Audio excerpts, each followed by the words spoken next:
जाईल तसे तसे सरकारला कदाचित एखादं शपथपत्र पण द्यावं लागेल की हे जी धोरणात्मक गलती आहे, चूक आहे, गफलत आहे, त्या गफलतीला सुधारून तुम्ही विरोधी पक्षांना सुद्धा मदत करा. कारण सहकार चळवळीमधले साखर कारखाने हे काही विरोधी पक्ष आणि सत्ताधारी यांचे नसतात, तर ते शेतकऱ्यांचे असतात. पण हा पायंडा आहे.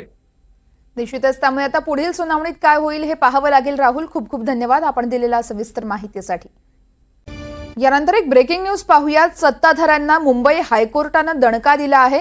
17 साखर कारखान्यांच्या कर्ज वितरणास मनाई करण्यात आली आहे. 2265 कोटींच्या कर्ज वितरणास रेड सिग्नल दाखवण्यात आला. विरोधकांचे देखील काही कारखान्यांचे प्रस्ताव हे फेटाळण्यात आले आहेत. सत्ताधाऱ्यांच्या 70 साखर कारखान्यांना दिलेल्या 2265 कोटींच्या वितरणास मुंबई हायकोर्टानं मनाई केली आहे.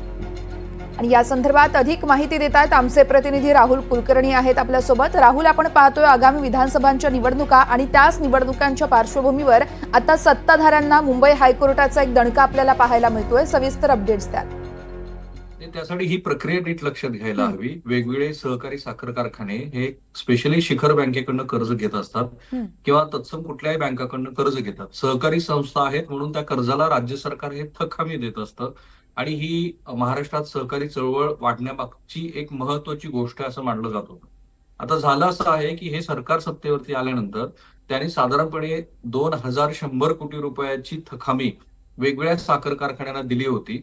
परंतु त्यासोबत जेव्हा प्रत्यक्षामध्ये ही थक हमी देण्याची वेळ आली त्यावेळेला पुणे जिल्ह्यातले काँग्रेस पक्षाचे आमदार संग्राम थोपटे आणि आणखीन एका विरोधी पक्षाच्या आमदाराच्या साखर कारखान्याला मात्र त्यांनी थक हमी द्यायला नकार दिला आणि म्हणून ही मंडळी ही हायकोर्टामध्ये गेली होती. हायकोर्टामध्ये गेल्यानंतर अर्थातच नैसर्गिक न्यायाच्या तत्वाप्रमाणे ज्याला आपण डिस्क्रिमिनेशन म्हणतो ते डिस्क्रिमिनेशन करता येत नाही असं कोर्टाला प्रथम दर्शनी दिसल्यामुळं कोर्टानं सत्ताधारी पक्षाशी निगडीत असलेले जे 17 साखर कारखाने आहेत त्यांच्याही कर्ज वितरणाला सध्या स्थगिती दिलेली आहे. मधल्या काळामध्ये याच्यावरून बरंच राजकारण झालं.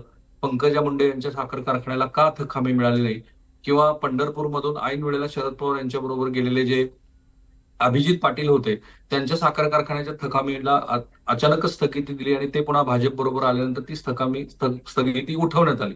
सो हे जे राजकारण आहे ना, हे राजकारण आता मुंबई हायकोर्टामध्ये पुन्हा एकदा नव्याने चर्चेला येणार आहे.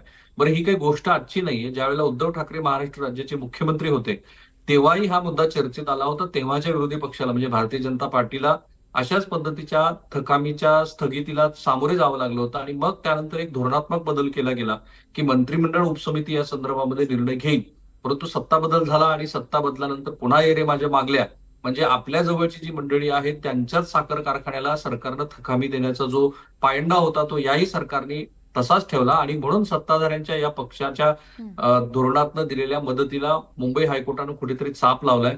पुढे जशी जशी ही सुनावणी होत